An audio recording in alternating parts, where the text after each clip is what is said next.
मैंने पाठ का मूल संदेश बतला दिया छात्रों। अब हम पाठ शुरू करेंगे। सांवले सपनों की याद। सुनहरे परिंदों के खूबसूरत पंखों पर सवार सांवले सपनों का एक हुजूम हुजूम करत है भीड़। मौत की खामोश वादी वादी करत है घाटी की तरफ अग्रसर है। कोई रोक टोक सके कहाँ संभव है। इस हुजूम में सबसे आगे आगे चल रहे हैं सालिम अली। इस परिच्छेद में लेखक जाबिर हुसैन ने सालिम अली के अंतिम सफर का वर्णन किया है। सालिम अली के अंतिम सफर में कई लोग शामिल हैं और उनके साथ साथ चल रहे थे। सबसे आगे सालिम अली चल रहे थे। अपने कंधे पर सैलानियों की तरह अपने अंतहीन सफर का बोझ उठाए। यह सफर अंतहीन सफर था। पिछले अन्य सफरों से भिन्न था क्योंकि अब सालिम अली वापस लौट कर आने वाले नहीं थे। सालिम अली भीड़ भाड़ की जिंदगी और तनाव के माहौल से आज हमेशा के लिए विदा हो रहे थे। आज उनका अंतिम पलायन है। अब तो वो वन पक्षी की तरह प्रकृति में विलीन हो रहे हैं, जो जिंदगी का आखिरी गीत गाने के बाद मौत की गोद में जा बसा हो। अपने कंधे पर सैलानियों की तरह अंतिम सफर का बोझ उठाए हुए आज सालिम अली अपने अंतिम सफर पर हैं। वे उस वन पक्षी की तरह विलीन हो रहे हैं जो अंतिम गीत गाने के बाद मौत की गोद में जा बसा हो। कोई अपने जिस्म की हरारत और उस सोए हुए पक्षी को जिस तरह कोई जगाना नहीं चाहता, वैसे ही आज सालिम अली को यदि कोई अपने जिस्म की गर्मी हरारत करते गर्मी और दिल की धड़कन देना भी चाहेगा, उसे फिर से पुनर्जीवित करना चाहेगा, तो उसे पुनर्जीवित नहीं कर पाएगा। जिस तरह पक्षी अपने सपनों के गीत फिर से दोबारा नहीं गा सकता, उसी तरह अब सालिम अली भी अंतिम सफर में जाने के बाद हमेशा के लिए इस धरती से विलीन हो जाएंगे। एहसास के कुबड़ खाबड़ जमीन पर जन्मे मिथक का नाम है सालिम अली। मिथक अर्थ है पुरानी पुराकथाओं का तत्व जो नवीन स्थितियों में नए अर्थ का वहन करता है। पता नहीं इतिहास में कब कृष्ण ने वृंदावन में रासलीला रची थी और शोक गोपियों को शरारतों का निशान बनाया था। पिछले परिच्छेद में सालिम अली ने एक वाक्य लिखा है कि लोग पक्षियों को आदमी की नजर से देखना चाहते हैं। अर्थात लोग पर्यावरण की चीजों में अपनी खुशियां ढूंढते हैं, पक्षियों को पिंजड़ों में बंद करते हैं और उन बंद पक्षियों को देखकर वे प्रसन्न होते हैं। अर्थात जिस तरह मनुष्यों के लिए उनके हृदय में घृणा, द्वेष या सुख दुख या स्वार्थ और परायापन का भाव होता है, एक व्यक्ति दूसरे व्यक्ति में इन्हीं विशेषताओं को ढूंढता है कि व्यक्ति स्वार्थी है या दानी है, अहंकारी है या विनम्र है, लोभी है या सबका हित चाहने वाला है। इस तरह का भाव ढूंढते हैं। तो पक्षियों के प्रति भी मनुष्यों का दृष्टिकोण ऐसा ही है, परंतु सालिम अली कहते हैं यह उनकी बहुत बड़ी भूल है। ठीक उसी तरह जैसे जंगलों और पहाड़ों, झरनों और आबशारों का अर्थ है झरना को प्रकृति की नजर से नहीं आदमी की नजर से देखने को उत्सुक रहते हैं, वे पक्षियों को भी मनुष्य की नजर से देखते हैं। उसी तरह जैसे जंगलों पहाड़ों यानी लाभ हानि, जंगलों और पहाड़ों से प्राप्त होने वाले लाभ का वे विशेष रूप से ध्यान रखते हैं और उन लाभों से अपना पारिवारिक, व्यक्तिगत, सामाजिक सुख ढूंढते हैं। झरनों और आबशारों को वो प्रकृति की नजर से नहीं, प्रकृति हम सबों को सुंदरता ही प्रदान करती है, सौंदर्य ही प्रदान करती है। सामान्य मनुष्य प्रकृति की चीजों में सुंदरता या सौंदर्य नहीं ढूंढता है, बल्कि उसे मनुष्य की नजर से देखता है। कहने का तात्पर्य है कि उस प्रकृति से वह अपने स्वार्थ की पूर्ति करना चाहता है। जिस तरह जंगलों पहाड़ों को तोड़कर, काटकर, झरनों को, जलाशयों को प्रदूषित कर प्रकृति को नष्ट करना चाहता है, पर सालिम अली कहते हैं कि यह मनुष्य की सबसे बड़ी भूल है। भला कोई आदमी अपने कानों से पक्षियों की आवाज पर मधुर गीत सुनकर अपने भीतर रोमांच का सोता फूटता महसूस कर सकता है।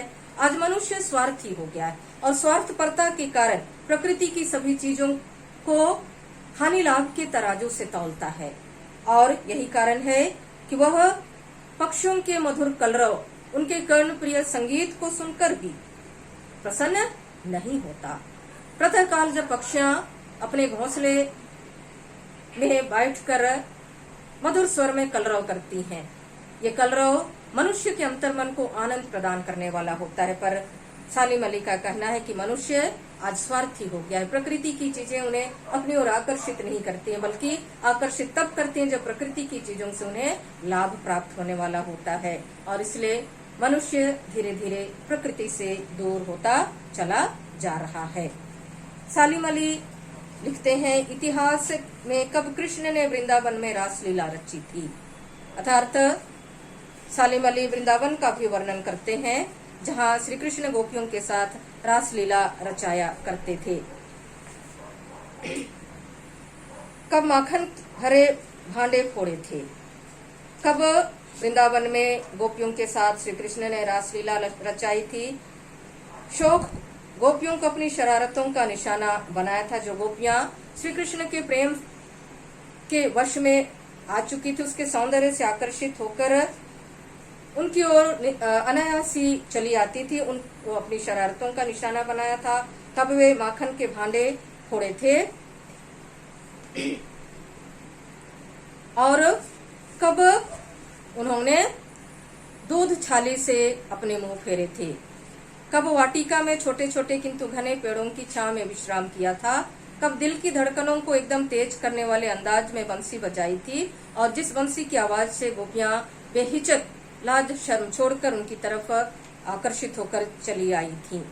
तो लेखक के कहने का तात्पर्य यही है कि आज कोई भी वृंदावन जाए तो वृंदावन में उन दिनों घटित श्री कृष्ण और गोपियों के द्वारा रचाई गई रासलीला, वहां का वातावरण आज भी मनुष्य को यह एहसास दिलाता है कि अवश्य ही श्री कृष्ण ने गोपियों के साथ यहाँ रासलीलाएं रचाई थी। प्रकृति की सुंदर गोद में उन्होंने सुंदर समय व्यतीत किया था। कब वृंदावन की पूरी दुनिया संगीतमय हो गई थी और उन्होंने अपनी बंसी से पूरे वृंदावन की दुनिया को संगीत से सराबोर कर दिया था और पता नहीं यह सब कब हुआ। लेकिन कोई आज भी वृंदावन जाए तो नदी का सांवला पानी, कहते हैं लेखक, परंतु आज कोई भी यदि वृंदावन जाए तो वृंदावन में यमुना नदी का सांवला पानी यात्रियों को कृष्ण की जुड़ी यादें दिलाता है। कृष्ण और गोपियों के द्वारा उस वृंदावन में हर्षोल्लास के साथ समय किया गया व्यतीत समय आज भी यात्रियों की यादें ताजा करता है। बजाई गई वंशी की मधुर धुन आज भी लोग एहसास करते हैं। कृष्ण ने यमुना के किनारे कई रासलीलाएं की थी, गोपियों के साथ रासलीलाएं की थी, अनेक प्रकार के खेल खेले थे, मधुर बंसी बजाई थी। यमुना के किनारे छायादार कदम के पेड़ की छांव में आराम करते उन्होंने बंसी बजाई थी और कृष्ण ग्वाल बालों के साथ मिलकर यही माखन चुरा कर खाया करते थे। तो कोई भी यदि आज वृंदावन जाता है तो ये स्मृतियां उन्हें अनायासी होने लगती हैं। वृंदावन में सुबह के समय पतली गलियों से उत्साह भरी भीड़ नदी की ओर बढ़ती है तो लगता है जैसे उस भीड़ को निकलने से पहले भीड़ को चीर कर अचानक कोई सामने आ जाएगा। वृंदावन में प्रातःकाल लोग अपने अपने गंतव्य स्थान की ओर चल पड़ते हैं, नदी की ओर चल पड़ते हैं तो ऐसा लगता है जैसे उस भीड़ में से श्री कृष्ण कहीं से आ जाएंगे, बंशी बजाएंगे, जिसे सुनकर ब्रज के लोगों के कदम जहां के तहां रुक जाएंगे। लोग कृष्ण द्वारा बजाई गई बंसी को अब भी भूले नहीं है, जबकि अन्य स्थानों पर इस तरह की कोई भी घटनाएं घटित होती हुई प्रतीत नहीं होती हैं। हर शाम सूरज ढलने से पहले जब वाटिका का माली सैलानियों को हिदायत देगा तो लगता है जैसे बस कुछ ही क्षणों में वो कहीं से आ टपकेगा और संगीत का जादू वाटिका के भरे पूरे माहौल पर छा जाएगा। और शाम के समय संध्या बेला में वृंदावन में माली जब यात्रियों को चेतावनी देता है कि अब वे वृंदावन की वाटिका को खाली करें, तब ऐसा प्रतीत होता है कि अभी कृष्ण किसी कोने से आएंगे और वहां वंशी बजाना शुरू करेंगे और उनकी मुरली यानी बांसुरी का मधुर स्वर, बांसुरी का जादू सब पर छा जाएगा, क्योंकि अभी भी लोगों को श्री कृष्ण की बांसुरी की याद आती है, यादें अभी भी ताजी हैं। तो इस तरह सालिम अली की मृत्यु के बाद सबको एहसास होता है कि सालिम अली अवश्य ही श्री कृष्ण की बंसी की धुन जिस तरह लोगों को वृंदावन में उनके उपस्थित होने का एहसास दिलाती है, वैसे ही सालिम अली भी अवश्य वापस लौटेंगे।